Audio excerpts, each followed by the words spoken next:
Hello दोस्तों, मैं विकास कुमार आप सभी को आपके अपने यूट्यूब चैनल स्टडी विद विश्व सर में स्वागत करता हूं। जैसा कि आप सबको पता है कि हम लोग मैथ में त्रिकोणमिति ख़त्म कर चुके हैं और अब त्रिभुज चालू किए हैं और त्रिभुज में ऑलरेडी 2 क्लासेस हो चुके हैं। आज की क्लास हमारी त्रिभुज की तीसरी क्लास होगी। तो हम पहली क्लास में तो सर्वांगसम और समरूप के बारे में बताए थे और दूसरी क्लास में थेल्स थ्योरम के साथ साथ थेल्स थ्योरम के विलोम के बारे में बताए थे और वो क्या होता है और उसके प्रूफ के साथ कैसे आया उसको साबित किए थे। आज थेल्स थ्योरम को ही कुछ और कैसे कैसे तरीक़ा से लिख सकते हैं वो पहले सीखेंगे, तब जाकर एनसीईआरटी बुक से 6.1 प्रश्नावली ख़त्म करेंगे और तब 6.2 में जहाँ बनाएंगे, जहाँ तक बन जाता है तहाँ तक बनाएंगे, तब से नेक्स्ट क्लास में बनाएंगे। चलिए शुरू करते हैं। कल बताए थे कि अगर थेल्स थ्योरम के क्या बताए थे कि कोई त्रिभुज में एक भुजा के समानांतर अन्य 2 भुजाओं को भिन्न बिंदुओं पर काटने वाली रेखा उस दोनों भुजाओं को एक ही अनुपात में बांटती है, यही प्रूफ किए थे। क्या प्रूफ किए थे कि एक भुजा के समानांतर अन्य 2 भुजाओं को भिन्न बिंदुओं पर काटने वाली रेखा दोनों भुजाओं को एक ही अनुपात में बांटती है, यानी कि इस भुजा का अनुपात इसके अनुपात के बराबर होगा। इसमें क्या होगा थेल्स थ्योरम से, चूँकि DF समांतर BC है, इसलिए थेल्स थ्योरम से क्या हो जाएगा AD by BD equal to AF by CF होगा कि नहीं होगा बोलिए। AD by BD equal to AF by CF कैसे होगा थेल्स प्रमेय से।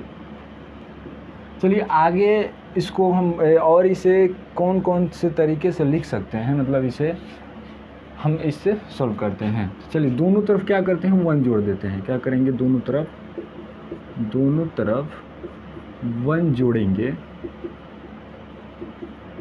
क्या होगा AD by BD plus 1 equal to AF by CF plus 1। हम क्या बोले थे कि अगर समीकरण में हम लोग को जो भी बदलाव करना है दोनों तरफ करेंगे। अगर हम इधर 1 जोड़े हैं तो उधर भी 1 जोड़ेंगे, अन्यथा गलत हो जाएगा। आप इधर 1 घटाए हैं तो उधर 1 घटाइए, इधर एक स्क्वायर किए हैं तो उधर भी एक स्क्वायर कीजिए, इधर भी 5 से गुना किए हैं तो उधर भी 5 से गुना कीजिए। मतलब जो भी बदलाव करेंगे समीकरण में राइट साइड और लेफ्ट साइड दोनों तरफ करेंगे। चलिए 1 जोड़ेंगे तो क्या होगा BD, इसका क्या होगा AD plus BD equal to, इसको भी जोड़ेंगे AF plus CF by CF होगा, आप जोड़ लीजिएगा। AD और BD जोड़िए, क्या होता है AD और BD जोड़ेंगे तो क्या होगा, यहाँ से यहाँ तक क्या है AD है, यहाँ से यहाँ तक BD है, दोनों को जोड़ेंगे क्या बनेगा AB बनेगा। क्या बनेगा AB बनेगा।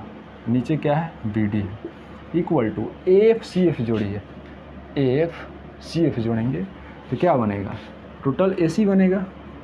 पहले से क्या है CF है, तो हम इसे इस तरीक़ा से भी लिख सकते हैं, कोई परिवर्तन नहीं होगा। आप चाहे तो ये वाला तो आप लोगों को पता ही है, ये होता है AD by BD equal to AF by CF।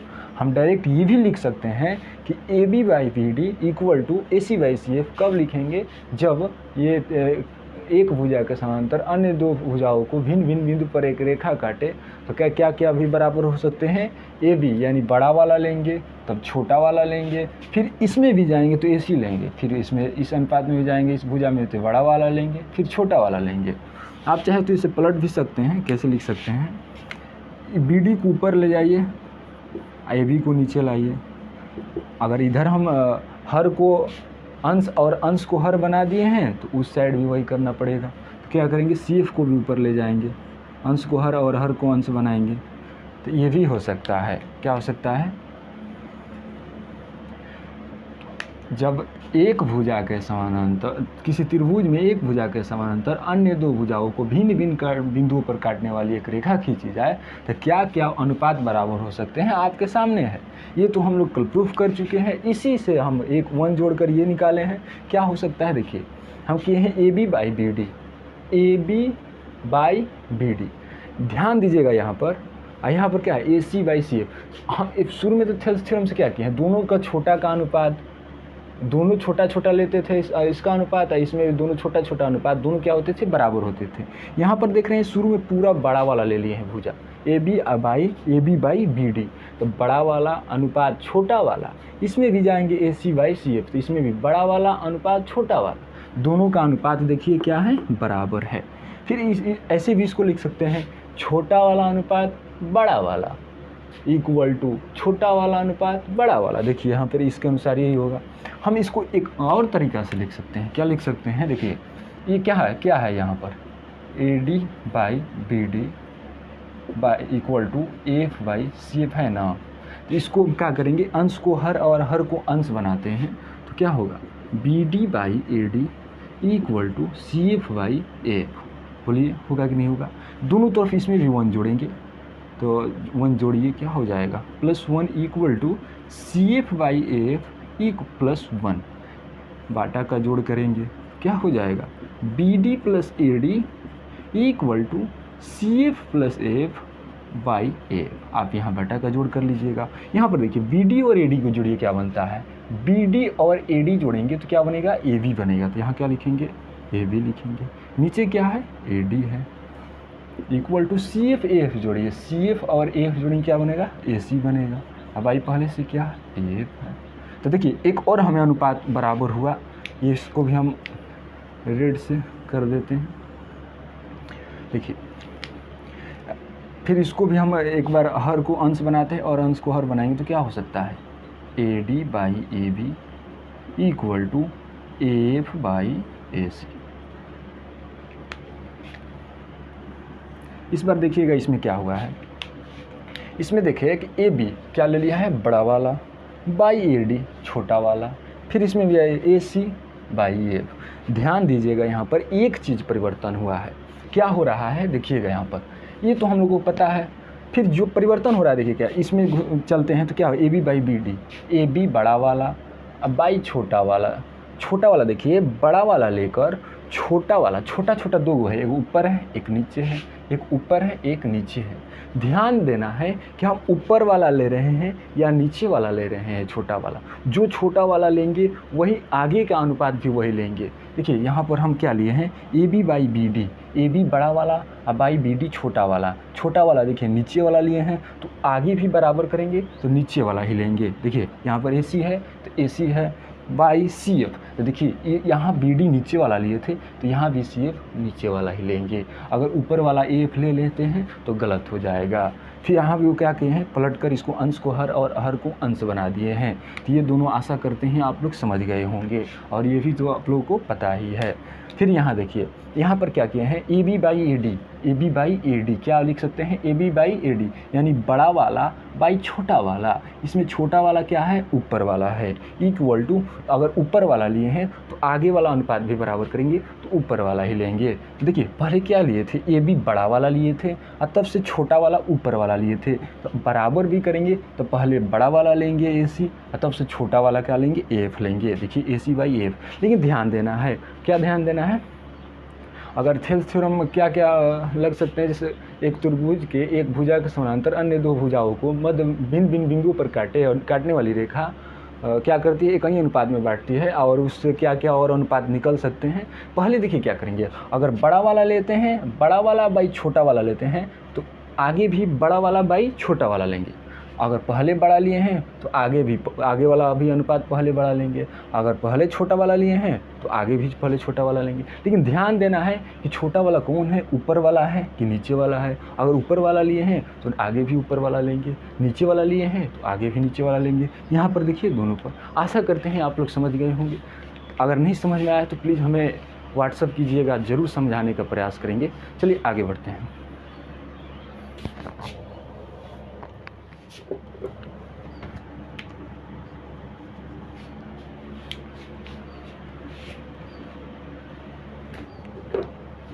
चलिए आगे हम लोग बढ़ेंगे, क्वेश्चन सब सोल्व करने का प्रयास करेंगे। और क्वेश्चन हम आप लोगों को पता है हम NCERT से सोल्व करवाते हैं। तो चलिए आपके स्क्रीन पर NCERT का क्वेश्चन रहा पर्सनल नॉलेज 6.1 से शुरू करते हैं। 6.1 में क्या है, पहला क्वेश्चन, पहला में है कि सभी वृत्त डैश होते हैं, खाली स्थानीय में स्पेस में भरना है। इसी दो को ऑप्शन है इसमें क्या होते हैं, सही ऑप्शन यहाँ पर चूज करना है। सभी वृत्त डैश होते हैं, समरूप होते हैं या सर्वांगसम होते हैं। तो हम आप लोगों को पढ़ाए थे कि समरूप में सर्वांगसम में क्या होता था कि आकार के साथ साथ उसके माप भी बराबर होते थे, लेकिन समरूप में क्या होता था कि केवल माप बराबर, आकार बराबर हो तो क्या हो जाएगा, समरूप हो जाएगा। तो बोल रहा है कि सभी वृत्त, तो सभी वृत्त यानी वृत्त की बात कर रहा है। अब वृत्त आकार तो सेम है, तो ऐसे तो वृत्त मिलकर मतलब सभी वृत्ताकार जितनी भी आकृतियाँ, आकार तो मतलब सेम ना है, वृत्त तो क्या हो जाएगा, समरूप हो जाएगा। क्या होगा, समरूप होगा। आप लोग बोलिएगा सर्वांगसम काहे नहीं होगा। हो सकता है एक वृत्त 2 सेंटीमीटर का हो, एक वृत्त 1 सेंटीमीटर का हो, कोई वृत्त 5 सेंटीमीटर का हो, तो मतलब आकार तो अलग अलग है ना, तो आकार अलग अलग है तो क्या होगा, सर्वांगसम नहीं होगा। यहाँ क्या होगा, समरूप होगा। सेम इसी तरह है, सभी वर्ग डैश होते हैं, समरूप होते हैं या सर्वांगसम होते हैं, तो वही है सेम इस तरह, तो क्या होगा, समरूप होगा। बोल रहा है कि नेक्स्ट क्वेश्चन, सभी डैश त्रिभुज समरूप होते हैं, समद्विबाहु त्रिभुज समरूप होते हैं या समबाहु त्रिभुज समरूप होते हैं। तो यहाँ पर देखिएगा, यहाँ पर समबाहु होगा। क्या होगा, समबाहु होगा। कैसे होगा हम आप लोगों को बता रहे हैं। आप लोग बोलिएगा कि समद्विबाहु नहीं होगा, क्योंकि समद्विबाहु और समद्विबाहु दोनों त्रिभुज का एक ही आकार है, तो ये भी हो सकता है, क्योंकि दो समद्विबाहु यानी कि आकार तो सेम है। समद्विबाहु त्रिभुज ये भी है, समद्विबाहु त्रिभुज ये भी है, तो समरूप तो होना चाहिए, लेकिन नहीं होगा। देखिएगा यहाँ पर आकार सेम होने के लिए दो कंसेप्ट है, कब आकार सेम होगा, आकार सेम नहीं होगा।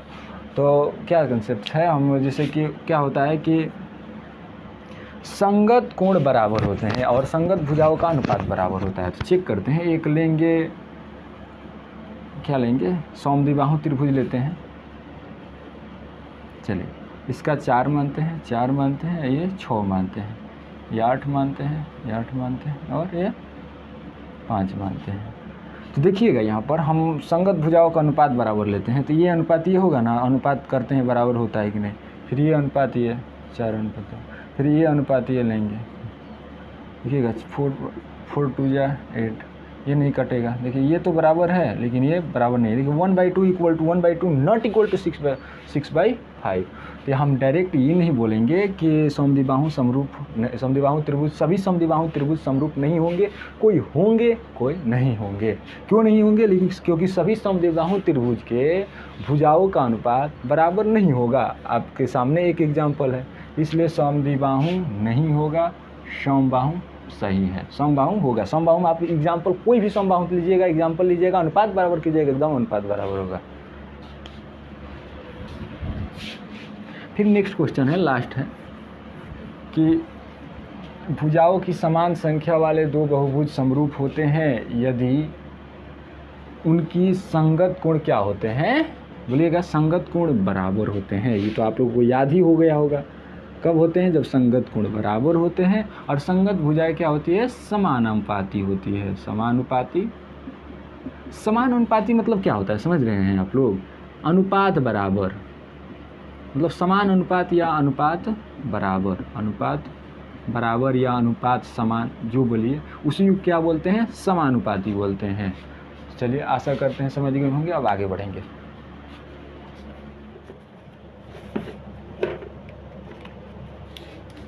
चलिए आगे का क्वेश्चन आपके स्क्रीन पर है। आगे का क्वेश्चन हम अब 6.2 से 6.2 में प्रश्नावली से बनाएंगे। आप बोलिएगा कि 6.1 में तो और ही बचा था, तो बनाइएगा, ज़रूर बन जाएगा, अपने से प्रयास कीजिएगा। हम वैसा एग्जाम्पल बहुत सारे लेकर पिछले क्लास में हम बता चुके हैं, तो ज़रूर बन जाएगा। चलिए 6.2 में बनाते हैं। तो 6.2 का पहला क्वेश्चन है कि आकृति 1 और 2 में डी समांतर BC है, तो पहला में निकालना है AC का मान और दूसरा में निकालना है AD का मान। देखिए क्या दिया है, आकृति 2 को हम आपके सामने बनाए हैं, उस बुक में भी यही दिया है। आकृति ये 1 है, ये आकृति 2 है, दोनों में क्या दिया है, D समांतर BC दिया है। क्या दिया है, D, ये वाला समांतर दिया है। इसमें भी क्या दिया है, D समांतर BC। तो ये समांतर दिया है, पूछ क्या रहा है, आकृति 1 में EC का मान पूछ रहा है, इसका EC का मान पूछ रहा है, और आकृति 2 में किसका मान पूछ रहा है, AD का। किसका पूछ रहा है, AD का। चलिए निकालते हैं। देखिए एक ये क्या है, एक त्रिभुज है, त्रिभुज में एक भुजा, ये एक भुजा है, एक भुजा के समांतर अन्य भुजाएं खींची गई जो दो भिन्न भुजाओं को अन्य भिन्न बिंदु पर बांट रहा है। तो इसका क्या होगा, थेल्स थ्योरम से इसका क्या होगा, अनुपात बराबर होगा। तो अनुपात इसका क्या लिखेंगे, AD/BD इक्वल टू AE/C लिख सकते हैं। कब लिखेंगे, जब एक त्रिभुज के किसी भुजा के समांतर एक रेखा खींची जाए जो दो अन्य भुजाओं को भिन्न बिंदुओं पर काटे, तो इससे जो दो भुजाओं का अनुपात बढ़ता है वो क्या होता है, अनुपात बराबर होता है, यानी AD/BD इक्वल टू AE/C होगा। AD का मान देखिए क्या कितना है, 1.5 है, बाई BD का मान कितना है, 3 है, फिर AE का मान कितना है, 1 है, C का मान पता है तो छोड़ देंगे। चलिए 1.5 से 3 कटाएंगे, 2 बार में जाएगा, क्या हो जाएगा, यहाँ पर कुछ नहीं है तो 1 है, तो यहाँ पर क्रॉस मल्टीप्लिकेशन करेंगे तो C में 1 से गुना होगा, क्या होगा, C होगा, 2 में 1 से गुना होगा, क्या होगा, 2 होगा, यानी मान इसका सेंटीमीटर में है तो सेंटीमीटर में आएगा।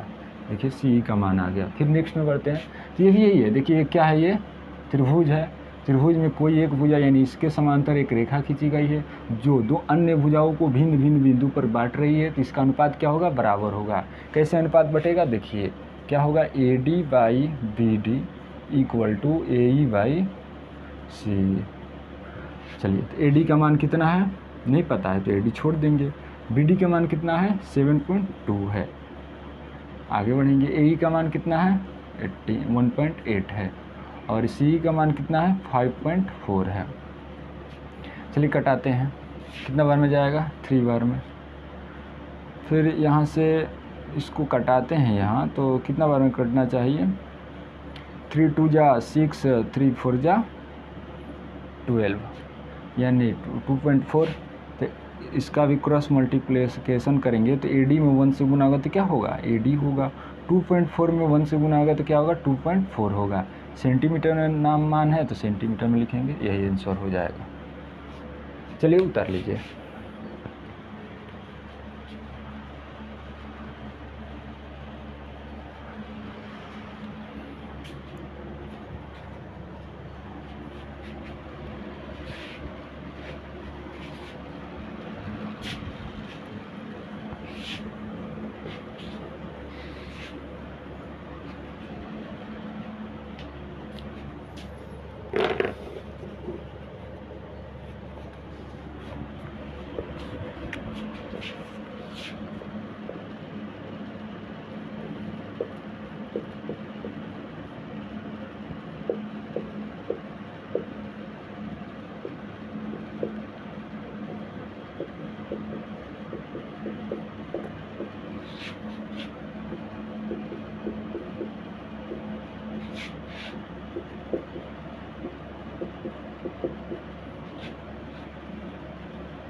चलिए नेक्स्ट क्वेश्चन आपके स्क्रीन पर है। नेक्स्ट क्वेश्चन क्या है कि नेक्स्ट क्वेश्चन है किसी त्रिभुज पी क्यू आर की भुजाओं पी क्यू और पी आर पर क्रमशः बिंदु ई और एफ स्थित है। निम्नलिखित में से प्रत्येक स्थिति के लिए बताइए कि क्या पी एफ समांतर क्यू आर होगा। तो पहले एक आकृति बनाएंगे, तब इसमें तीनों का बारी बारी समान रखेंगे, देखेंगे कि कब कब ई एफ समांतर क्यू आर होता है और कब कब नहीं होता है। चलिए एक आकृति बनाते हैं। आकृति क्या बनाना है? पी क्यू आर का एक त्रिभुज बनाना है। क्या बनाना है? पी क्यू आर का एक त्रिभुज बनाना है। पी क्यू आर का त्रिभुज बनाएंगे जिसमें पी क्यू और पी आर पर क्रमशः एक बिंदु स्थित क्या है? E F. यानी पी क्यू पर क्या स्थित है? ई, और पी आर पर क्या स्थित है? एफ। निम्नलिखित में से प्रत्येक स्थिति के लिए बताइए कि क्या ई एफ समांतर क्यू आर होगा। ई एफ समांतर क्यू आर होगा। तो चलिए चेक करते हैं। चेक करेंगे। शुरू में क्या है, शुरू वाला क्वेश्चन लेते हैं। अच्छा देखिए एक सेकंड, हाँ चलिए शुरू में क्या करेंगे, पहले अगर हमें क्या करना है,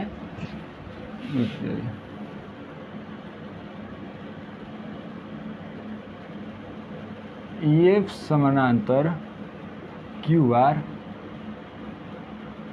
होगा जब, कब होगा? जब ये दोनों का अनुपात इस भुजा का अनुपात इसके भुजा के बराबर हो। तो क्या होगा? P equal to q e, चाहे e Q equal to P f equal to P F by F R.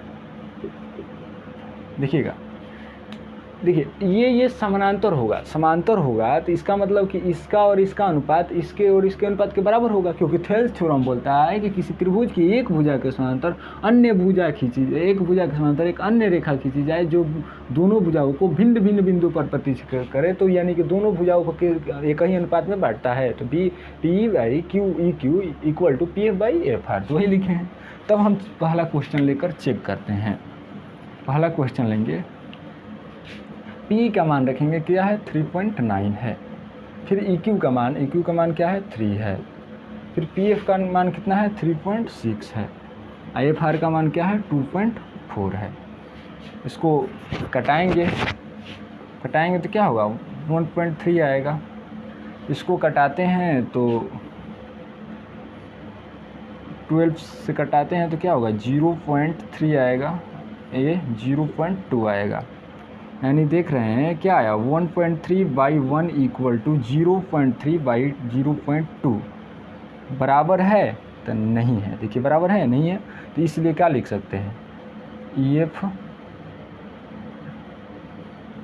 समांतर क्यू आर नहीं है, नहीं है। 2 नंबर क्वेश्चन चेक करेंगे। 2 नंबर वाला चेक करेंगे, पहला था। 2 नंबर से चेक करेंगे तो 2 नंबर भी इसी में देखते हैं। P का मान रखिए कितना होता है? 4 बाई EQ का मान या EQ बोलिए QU बोलिए, एक ही होता है। तो क्या होगा? 4.5 होगा। इक्वल टू क्या होगा? PF का मान रखिए, PF का मान कितना है? 8 है। और FR का मान कितना है? 9 है। चलिए इसको कटाते हैं। कटाएंगे तो देखिएगा ये 2 के टेबल से ले जाएंगे तो 2 4 जा 8 और 2 से कटाएंगे तो क्या होगा? 4.5। देखिए 4 बाई 4.5 इक्वल टू 4 बाई 4.5 बराबर होता है? तो बोलिएगा जी हाँ होता है। तो क्या लिख सकते हैं? इसलिए एफ समांतर क्यू आर है। चलिए अब तीसरा चेक करेंगे। तीसरा बोला है P Q equal to 1.8 P R और पी एफ का मान दिया है। पी क्यू क्या है? देख रहे हैं कि पी क्यू क्या है? ये वाला बड़ा वाला है। और पी आर क्या है? इसमें भी बड़ा वाला है। पी क्या है?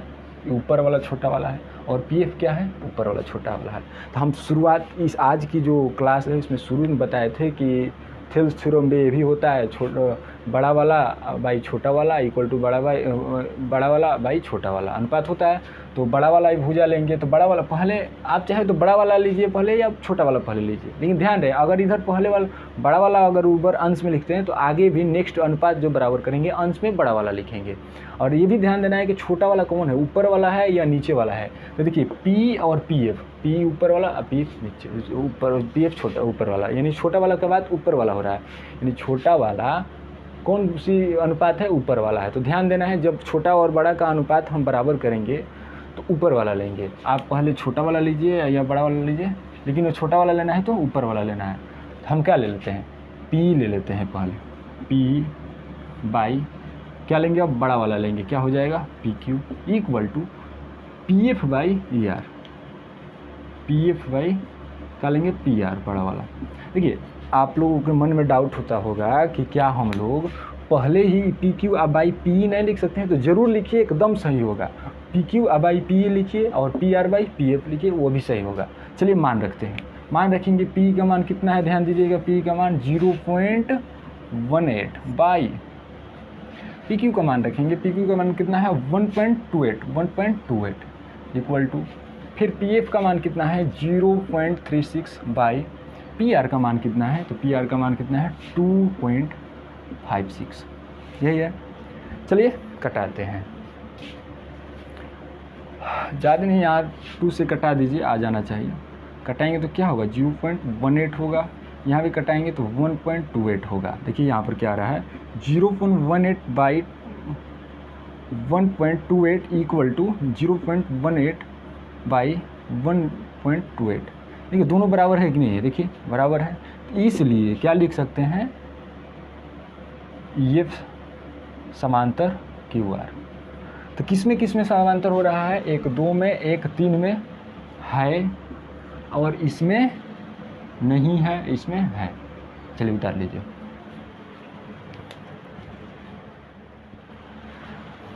चलिए नेक्स्ट क्वेश्चन आपके स्क्रीन पर रहा। तो नेक्स्ट क्वेश्चन क्या बोल रहा है कि आकृति में, जो आकृति आपके सामने दिखाई दे रही है, यदि LM, ये L है, ध्यान दीजिएगा, आप लोग पूर्ण भी समझेंगे इसे, क्या है L है,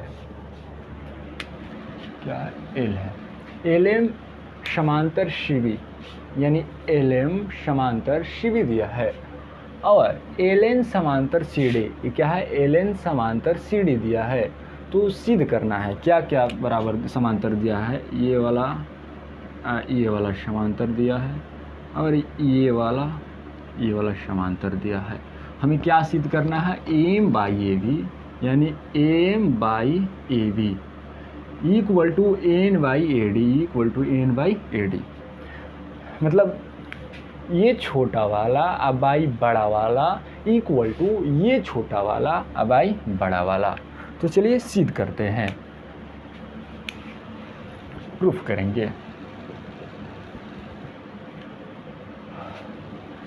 दिया है, क्या दिया है, LM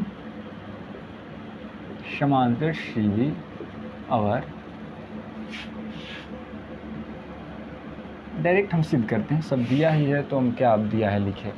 चलिए प्रूफ करते हैं। प्रूफ क्या करेंगे, त्रिभुज लेंगे, ऊपर वाला त्रिभुज लेंगे, बड़ा वाला त्रिभुज लेते हैं तो ABC, ऊपर वाला त्रिभुज लेते हैं तो क्या लेते हैं, त्रिभुज ABC में, ABC में देख रहे हैं क्या है, LM समांतर CV है, क्या है LM समांतर CV है, क्या है वो किस त्रिभुज में है, ऊपर वाला जिसका नाम है ABC। ABC में क्या है LM समांतर CV, या BC बोलिए आप एक ही होगा, तो CV है। इसलिए थेल्स थ्योरम से, थेल्स प्रमेय से देखिएगा, देख रहे हैं कि इसमें क्या हो रहा है, ऊपर वाला त्रिभुज एक बार बना रहे हैं, यहाँ पर ऊपर वाला त्रिभुज इसी तरह है, देख रहे हैं कि एक भुजा है, ये त्रिभुज है, त्रिभुज के एक भुजा ये है, इस भुजा के समांतर एक अन्य भुजा, एक अन्य रेखा है जो अन्य दो भुजाओं को भिन्न भिन्न बिंदुओं पर कट रही है। तो इसका अनुपात बराबर होना चाहिए, एकदम बराबर होगा, ये वाला अनुपात ये वाला इक्वल टू ये वाला अनुपात ये वाला। या हम लोग ये भी लिख सकते हैं छोटा वाला अनुपात इक्वल टू बड़ा वाला, नहीं छोटा वाला अनुपात बाई बड़ा वाला, इसका भी छोटा वाला अनुपात बाई बड़ा वाला। लिखिए थेल्स थ्योरम से क्या लिख सकते हैं, थेल्स प्रमेय से क्या लिखेंगे, जो ज़रूरत हो हम वही लेंगे। छोटा बाई छोटा लीजिए, यहाँ देख रहे हैं कि छोटा और बड़ा दोनों का ज़रूरत है, एम ए बी, तो ये पहले छोटा वाला लेंगे और तब क्या लेंगे, बड़ा वाला लेंगे। तो क्या होगा, M by A B equal to, ध्यान रहे अब क्या लेंगे, इसमें लेंगे तो ये इसका क्या नाम है, देखिएगा ध्यान से, छोटा दो गो है, ये वाला भी है छोटा, ये वाला भी है, ये वाला भी है, ये वाला है। अब इसमें बोलिएगा कि हम लोग ये छोटा वाला ले कि ये वाला छोटा वाला, तो इधर देखिए हम लोग इधर ले रहे थे कौन वाला, बाएं साइड वाला था, इस त्रिभुज में इधर बाएं साइड वाला था, तो इसमें भी क्या लेंगे, बाएं साइड वाला लेंगे। तो बाएं साइड वाला क्या नाम है, एल नाम है, क्या नाम है, ए एल। अब बाई क्या लेंगे, बड़ा वाला लेंगे, बड़ा वाला का नाम क्या है, ए सी है। इसको क्या नाम देंगे, समीकरण 1। इसी प्रकार नीचे वाला त्रिभुज में आते हैं जिसका नाम है ए डी सी। त्रिभुज ए डी सी में इसमें क्या क्या बराबर दिया है, एल समांतर दिया है, एल एन समांतर सी डी है। इसलिए हम क्या लिख सकते हैं, इसमें क्या करेंगे, छोटा वाला लेंगे, एन छोटा वाला बाई बड़ा वाला इक्वल टू छोटा वाला बाई बड़ा वाला। तो क्या लिखेंगे, n by A D equal to a l by a c. क्या लिखेंगे इसको, समीकरण 2। समीकरण 1 और 2 में तुलना कीजिएगा, इक्वेशन 1 एंड 1 एंड 2 में तुलना कीजिए। तो ध्यान दीजिएगा यहाँ पर m by A B equal to l by a c, यहाँ भी देख रहे हैं n by A D equal to l by c. समीकरण 1 में देखते हैं, देखिए ये वाला दोनों में क्या है, आर एच एस बराबर है, यानी कि दो गो समीकरण में हमें कोई एक पार्ट बराबर दिख जाए तो जो पार्ट बराबर नहीं है उसको हम लोग ऑटोमेटिक बराबर करेंगे। देखिए क्या है, एम बाई ए बी किसके बराबर है, ए एल बाई ए सी के बराबर, एन बाई ए डी भी किसके बराबर है, ए एल बाई ए सी के बराबर। यानी कि दो गो समीकरण है, दो गो इक्वेशन है, दोनों इक्वेशन में कोई भी एक पार्ट एल एच एस हो या आर एच एस हो, कोई भी एक बराबर हो जाए तो ऑटोमेटिक दूसरा भी पार्ट बराबर हो जाता है। यहाँ पर राइट साइड वाला यानी आर एच एस बराबर है, इसलिए हम क्या करेंगे, एल एच एस को भी बराबर कर देंगे। तो क्या हो जाएगा, M by A B equal to N by A D. ध्यान दीजिएगा यही प्रूफ करना था, M by A D equal to N by A D. तो अब क्या लिखेंगे, प्रूफ्ड लिखेंगे, यानी प्रूफ्ड मतलब होता है कि हम लोग साबित कर दिए हैं। चलिए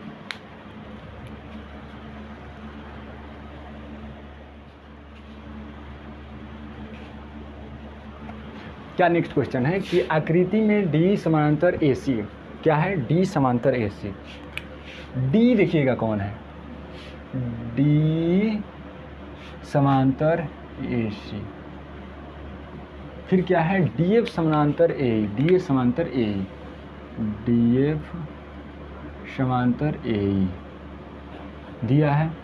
तो सीधा हमें क्या करना है, B F by f e equal to b by e c सिद्ध करना है। यानी बी एफ देखिएगा कौन है, बी एफ छोटा वाला ये वाला, अब बाई एफ ई ये भी छोटा वाला equal to b by e सी, यानी इस क्या सिद्ध करना है, बी ई बाई सी। चलिए सिद्ध करेंगे, प्रूफ करेंगे। कोई भी त्रिभुज लेते हैं, कौन पहले त्रिभुज मान लीजिए हम ये वाला ले रहे हैं, इसका नाम क्या है बोलिएगा, ए बी ई, क्या है, चूँकि त्रिभुज ए बी ई में देखिए क्या क्या समांतर है, देखिएगा इसका क्या नाम है, डी एफ समांतर ए, ये क्या है, डी एफ समांतर ए दिया है। देखिए यहाँ पर क्या दिया है, डी एफ नहीं सॉरी ये नहीं है, ये वाला है, डी एफ समांतर ए दिया है। ध्यान दीजिएगा इस छोटा वाला त्रिभुज में क्या दिया है, डी एफ समांतर ए ही दिया है। क्या क्या है, दिया है, लिख दीजिएगा दिया है क्वेश्चन में। आगे बढ़ेंगे, इसलिए क्या हो सकता है, चूँकि लिखिएगा यहाँ पर, चूँकि ए बी में क्या दिया है, डी एफ समांतर ए।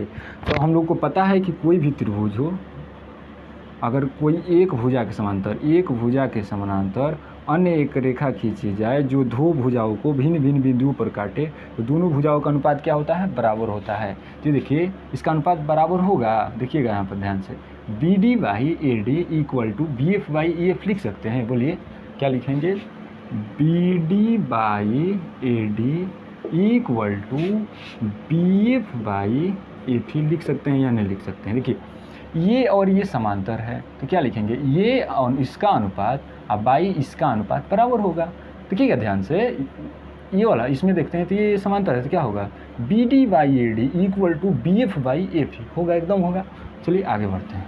इसको कैसे होगा, थेल्स प्रमेय से होगा। थेल्स प्रमेय से, थेल्स प्रमेय ही हमें बताता है कि दुनिया का कोई त्रिभुज हो, दुनिया का कोई भी हो, अगर एक भुजा के समांतर एक रेखा खींची जाए, जो रेखा दो अन्य भुजाओं को अन्य भुजाओं को भिन्न भिन्न बिंदुओं पर प्रतिच्छेद करे तो दोनों भुजाएं एक ही अनुपात पर बढ़ जाती है। कौन बोलते हैं, थेल्स जी बोलते हैं।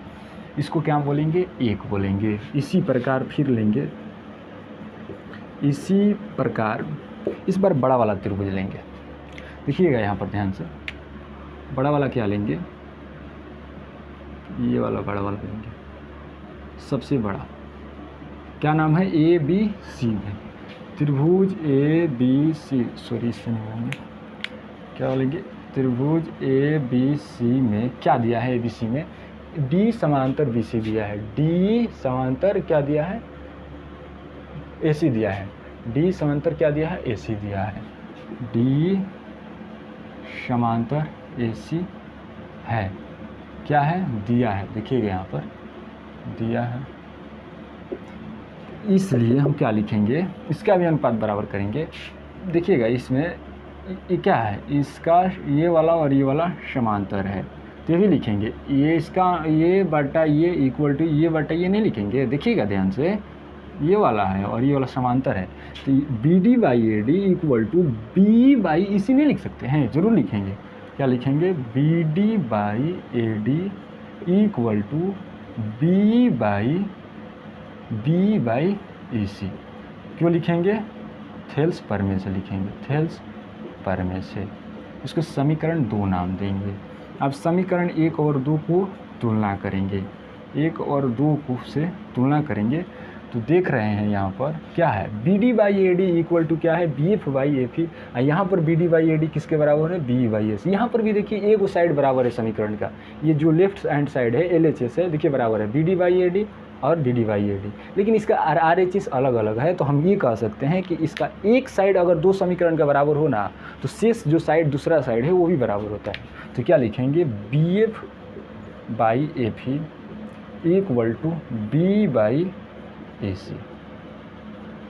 यही प्रूफ करना था हमें, देख लीजिए वहाँ पर उतार लीजिए।